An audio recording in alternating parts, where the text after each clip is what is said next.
Van Heis, so good to have you back. Okay, this week we are still talking about perspective. Now, in the past couple of weeks, we've talked a lot about foreground, middle ground, background.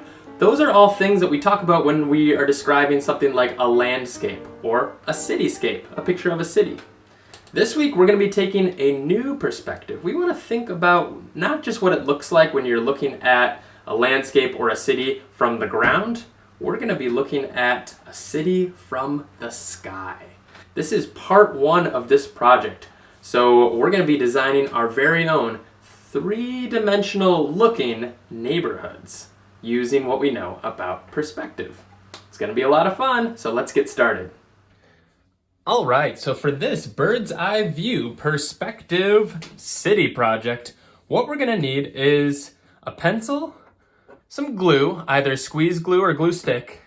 You'll need your scissors for this project. We're actually going to be starting this project by creating some rooftops. And when you think of a rooftop of a building, usually we think of them as either square or rectangular. So we're going to be needing to cut out some squares and rectangles. Now, I could just use another sheet of white paper to cut out my squares and rectangles, but if I put those against my white paper down here, it's not really going to stand out. So I'm going to try to find some other types of paper. Now, you could use some colored paper, if that's something you have.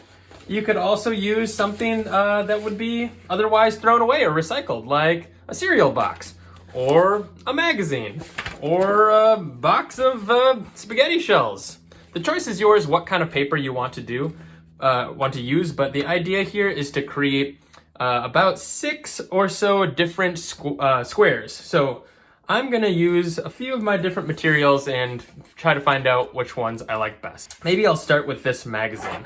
I'm gonna leaf through the pages and find something that I like. Ooh, wow, this page has a lot of different colors.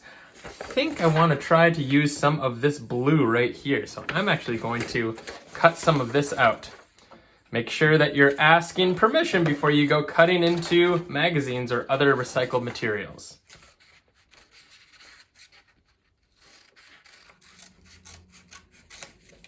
All right, there's my first little square that I'm going to be using for my one of my building's rooftops.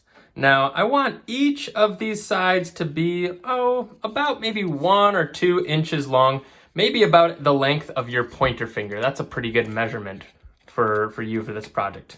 So there's one. I'm going to do a few more, and they can be different sizes too.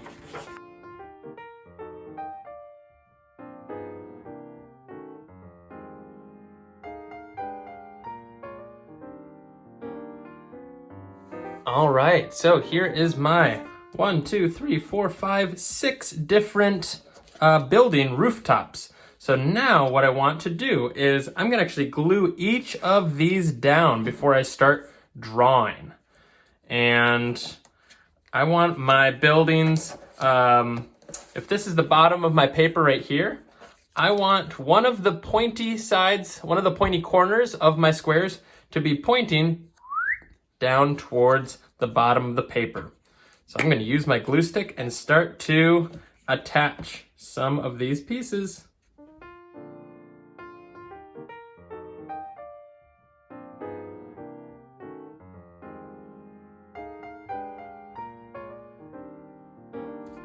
All right, so here we go. I've got all 6 of my squares glued on. Now, this doesn't look much like a city or buildings yet, but just you wait, it's going to.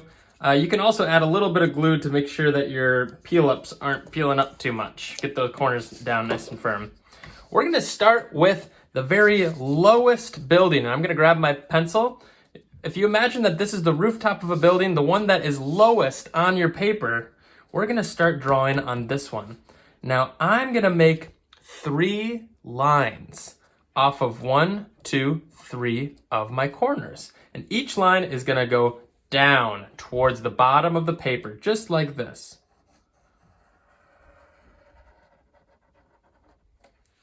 One line. That one touched the bottom. 2 lines and 3 lines. Now, notice how these two didn't go down quite as far as this one. We're gonna connect them to this one. That way, our building is gonna start to look three-dimensional. See, this is the roof, this is one side, and this is the other side. I'm gonna start to do that to the rest of these.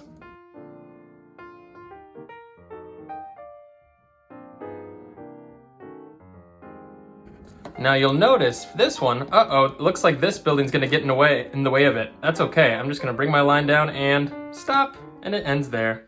And this one, bring my line down and stop, and that's okay. Bring my line down and stop, and that's okay. Now, the bottom of this building is probably down here somewhere, so I'll make a little line like this. Zoop.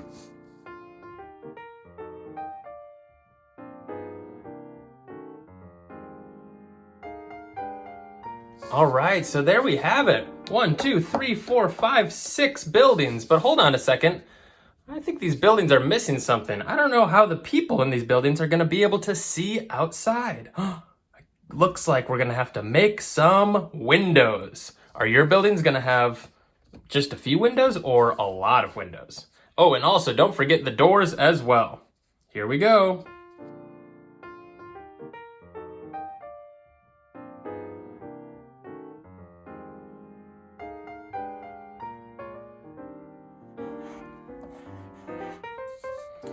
All right, each of my buildings now has windows and doors.